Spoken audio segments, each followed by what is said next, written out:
Morning,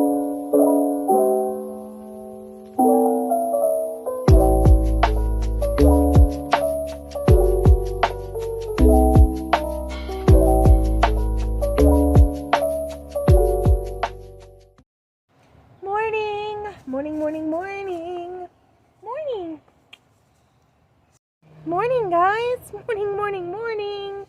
We have a little bit of a change of scenery because it's absolutely gorgeous out this weekend in Georgia. And I wanted to get outside. I wanted to get in the yard and just like look at the trees and the sky and the birds, even though I hate birds. And be with the dogs. So we're doing a little bit of a scenery change. Plus, I'm working all weekend. And it's awful, so any chance I get to be outside, I'm going to take it. What are we talking about this morning?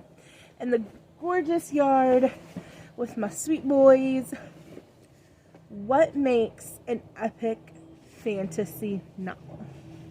Right? That's a hefty topic. Like, what makes a good fantasy novel? I'm sitting on the trampoline, so if I'm wiggling a lot, I'm trying to, like, not bounce. But what makes an epic fantasy novel? There's a couple of things that I think are really important for a good fantasy. One of those things is good world building, right? World building is so vitally important for me, for what I like in a good fantasy novel. Because you need to envision the scenario where your characters are, right?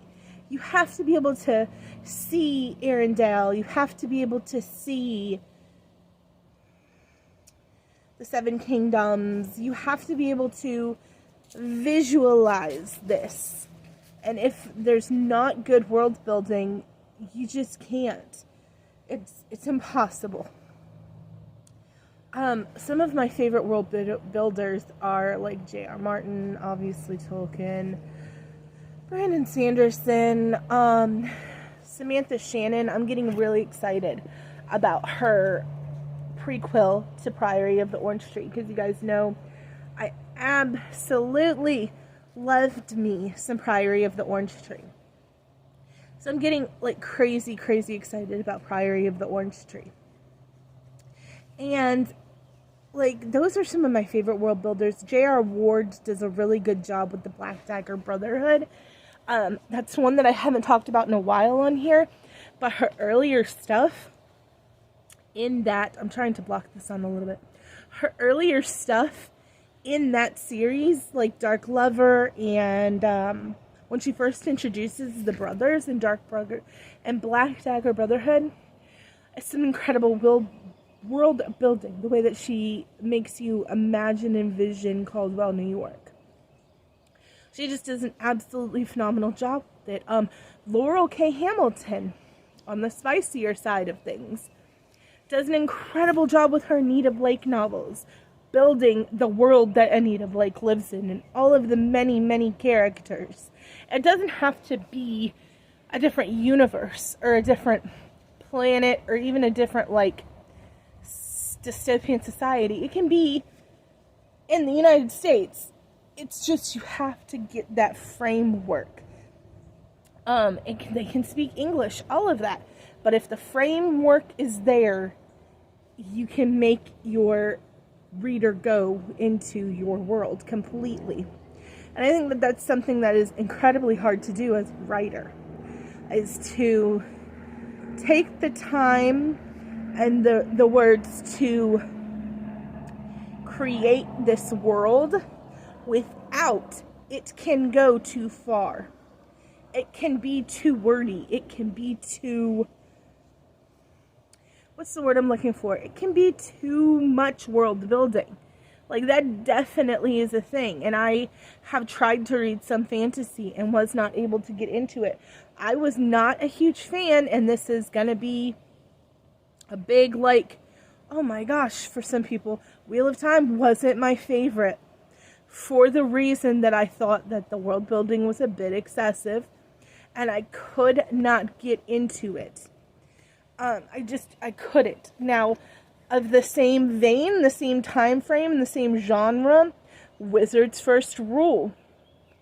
Loved Wizard's First Rule. I think I read the first 2 books in that series.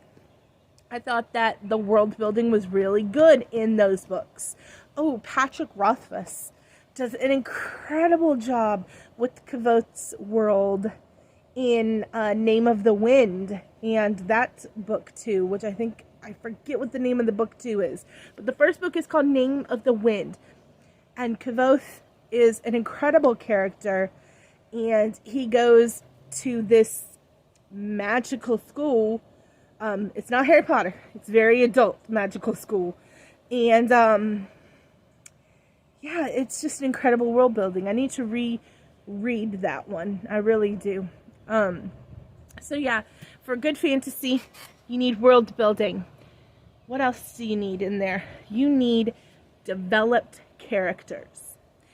You can't just go in with a character and not give them an arc, not give them somewhere to go. I ran into an issue. You guys know that series that I read last year. I can never remember the name of the darn series, but it's the one where they live on the different arcs. That's how, much I did not care for that series. You can probably go back and look through my videos and see which one it was. It was a French series that was translated. But there's a character in it. I'm not even going to stress about trying to remember the name of the series, because I didn't care for it. I never finished it. I DNF'd it, I think, after book 2. I DNF'd book 3 is what I did. But there's a character named Thor. And he is just completely lacking in character development. He is just that grumpy guy forever in this series. And she never goes anywhere with it. And that just, to me, I don't want that. I want somebody who, if you can make me hate a character and then love a character, all in the same book. Okay, let's take Sméagol, Gollum. We hate him, but is there a part of us that feels sorry for him? Is there a part of us that actually kind of likes him and wants to help him? Yes. You know why? Character development. You learn his backstory. That is a perfect example of what I mean by character development. You have to make me care about this character, either passionately hate, in A Court of Thorn and Roses series, Tamlin. Tamlin, I went from, in book 1, kind of liking Tamlin and being like, oh, Farrah and Tamlin, to passionately hating Tamlin. By the time, I think it's in book 3, where they sit down at the war council and he walks in and he starts talking shit to Farrah, I hate him so passionately. I had to put the book down and go scream at my husband, how dare he? That is your high queen. I was pissed. So that's character development though, and Sarah J. Maas is great at it too. She gives you characters you passionately love or characters that you passionately hate. And there's no middle ground for me with the Sarah J. Maas characters. So yeah, we've got world building and character development. And, honestly, the third thing that makes a really, really good fantasy novel for me is plot twist. I love a good plot twist. So let's say, thinking of an example here. Okay, we'll do A Court of Thorn and Roses again, just because they have a really great one. When you read the second book of Crescent City, I believe it's A Breath of... No, that's the A Court of Thorn and Roses. It's the second book of Crescent City. The blue cover, it's got Hunt on the cover of it, you guys. I can't think of the name of it. I'm just completely blanking actual book names right now. But that book, the second book of Crescent City, the very end, when the lead character wakes up after she goes through that portal and she's in A Court of Thorn and Roses books. And she's crossed those 2 book series. That was amazing. I vividly remember reading that and being like, wow, that's incredible.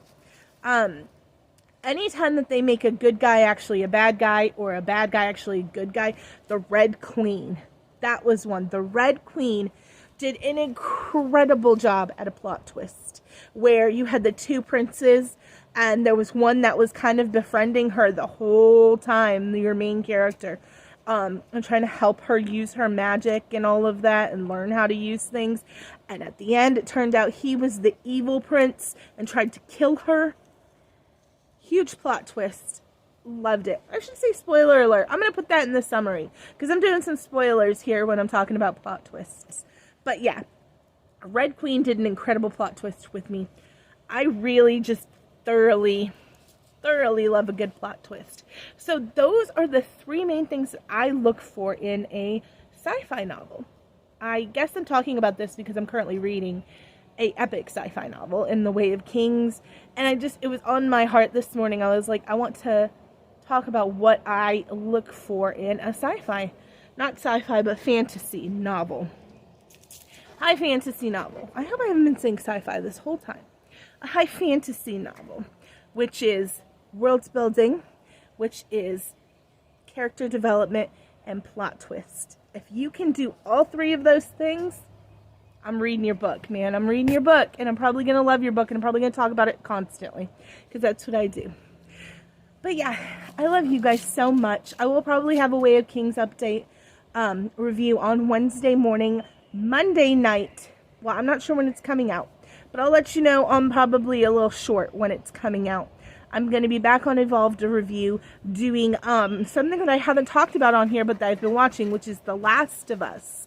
So I'm reviewing, I think it's episode 5 now, of The Last of Us this week on Evolved Review. And I'll let you know when it's going to be up. I'm imagining Monday or Tuesday, but I'll do a little short on the channel to let you know where to find it. So yeah, I hope you guys go watch that too. I love you so much, and have an amazing, amazing rest of your week. Bye.